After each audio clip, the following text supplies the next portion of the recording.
Thank you, Jim, for that citation. Jim is, to this day, a good friend and was a good pal in working through law school, and I support that time. So again, Jim, thank you for those comments. I would first like to welcome to the stage here the honored guest, the Chancellor Michael Wilson. Michael, as we all know, has been a great service to the Canadian public in both public service, as Minister of Finance, and recently the Canadian Ambassador to Washington. But as an aside, 2 weeks ago I was at a dinner where Michael Wilson was the featured speaker, and he talked about something that I didn't know was passionate to him about the issue of mental health in Canada. And I learned a side about Michael that I'd never seen before. And Michael, I compliment you once again for your support for that worthy cause. So thank you, Michael.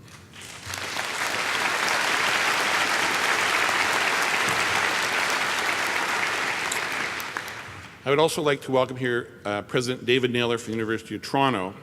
Now, I have in my time done some deals, and I think I have some negotiating skills, but this man is a master at it. Any guy who can get me to dress in a pink outfit knows what he's doing, David, so thank you. I'd also like to welcome here at the stage Professor Janice Stein from the Munk School of Global Affairs, Dean Mayo Moran from the Faculty of Law, honored guests on the stage here, graduates, families, friends, ladies and gentlemen. First, I would like to thank each of you and the University of Toronto for this honorary Doctor of Laws. I am both grateful and humbled. The University of Toronto has a very special place for me. As Mayo mentioned, it was 30 years ago this month that I also received my Bachelor of Laws from the University of Toronto. And as Mayo mentioned, a number of people on the stage today are people who attended that class with me. I hope that each of you as a graduate today, whether from either the Faculty of Law or the Munk School of Global Affairs, will feel the same affinity and attachment to the University of Toronto that I had then and I still have today. In receiving your degree today, though, I believe there are two special groups that deserve a special thanks, as in my case also, for receiving this honor degree. First is our family. With me here today is my wife, Heather, and our 7-year-old son, Adam, and support also my parents, Bill and Noreen Edwards from Regina, who couldn't attend today. We all must also thank our friends. As I mentioned earlier, I have on the stage today with me 3 very accomplished graduates from the University of Toronto Law School, Jim Hines, Chris Murray, and Molly Neighbor-Sykes. I'd like to thank both them. And I would like all of us personally take a step back and thank and applause for all the graduates here today, for family and friends. Thank you.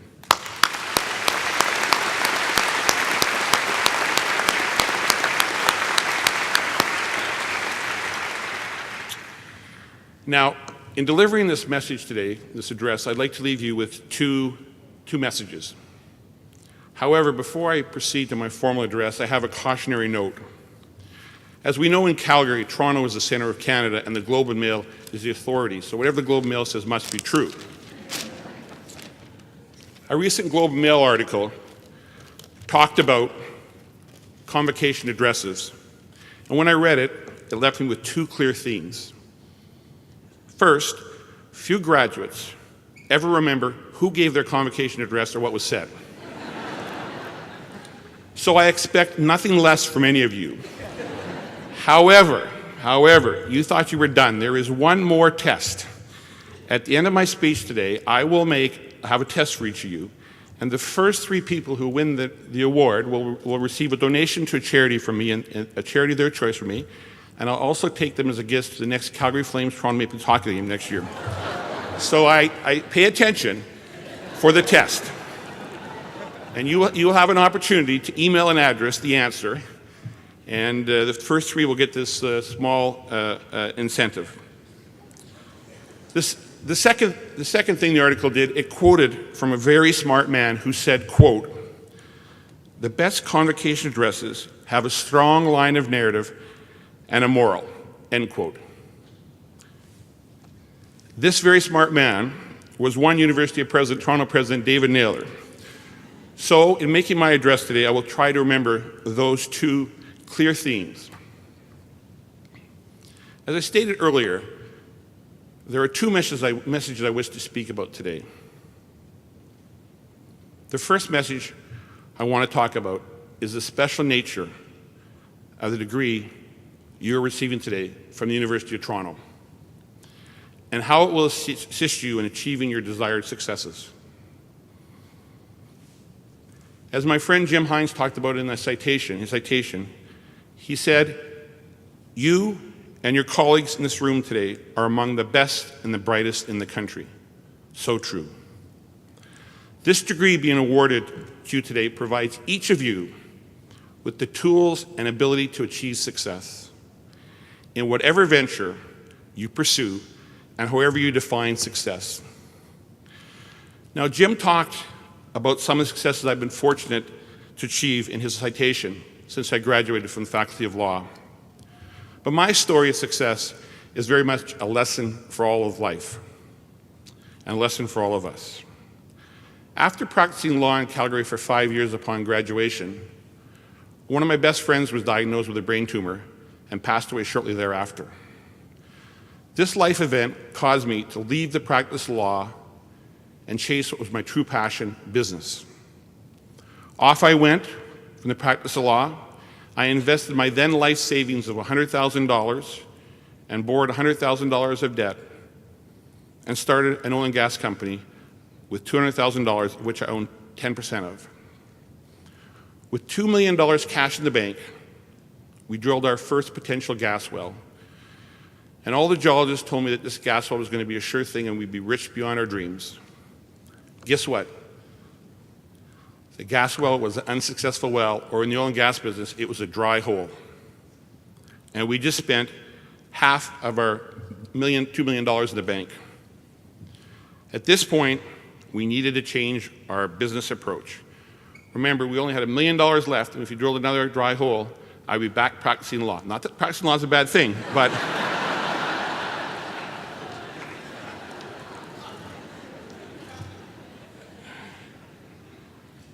so we changed our approach from just drilling wells to also having a business plan that included the acquisition of oil and gas properties. This balanced approach of drilling some wells and doing some acquisitions worked well. And today our company, Canadian Natural Resources, has a $45 billion valuation and is the largest oil and gas producer in Canada.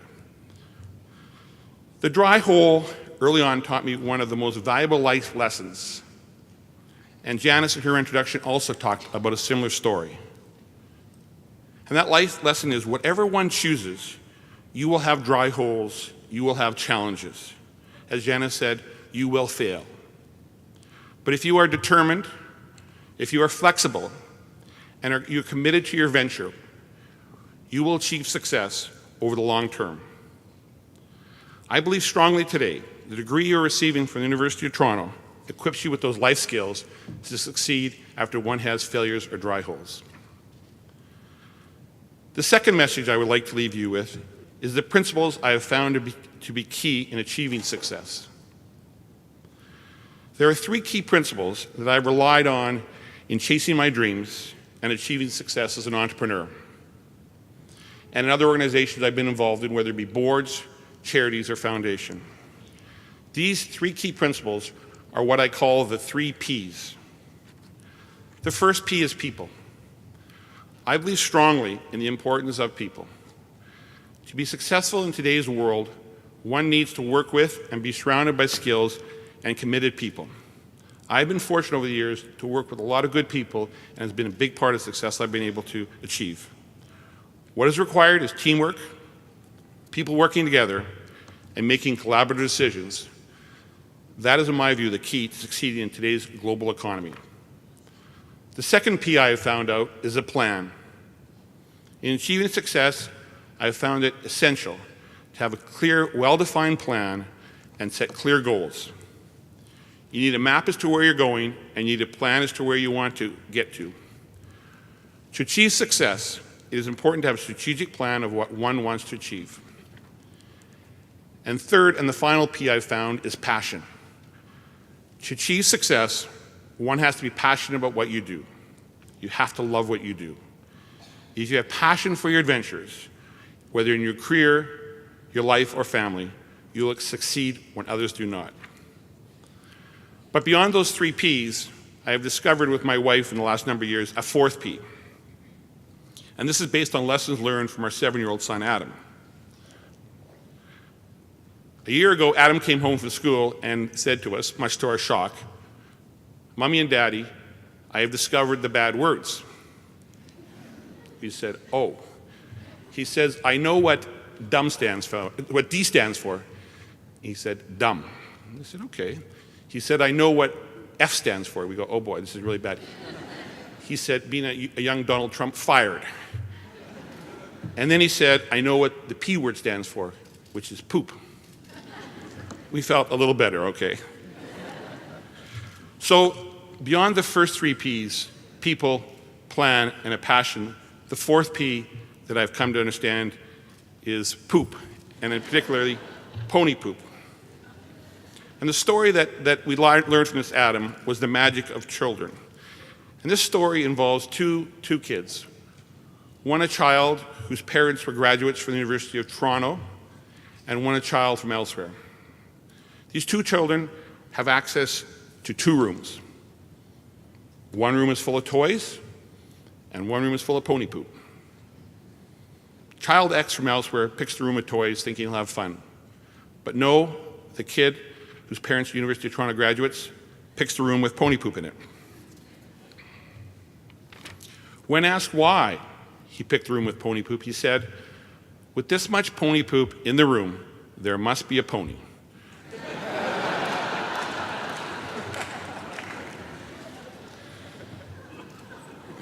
He was an eternal optimist.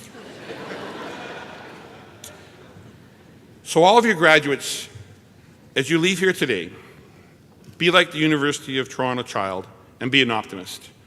Always look for the pony and always see the opportunities and challenges. So as I sit down and you celebrate your degree, I'll leave you with 2 short messages. First, go proudly and confidentially from here today with your University of Toronto degree. Due to the values of the Toronto degree and the skills you have learned here, you are well prepared to chase your dreams and achieve your defined success, whatever it may be, even if there are a few dry holes or challenges along the way.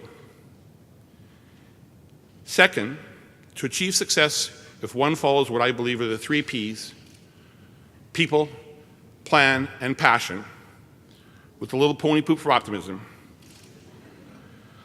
I am confident you will achieve success in your endeavors.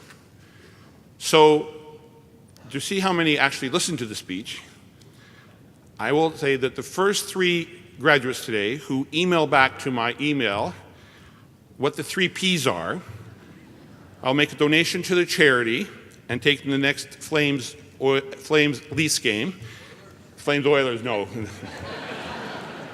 If you want to go to the Oilers, I'll take you there too, but Flames Oilers game. And the email is reception@edcofin, EDCOFIN, reception@edcofin.com. And with that, thank you and good luck.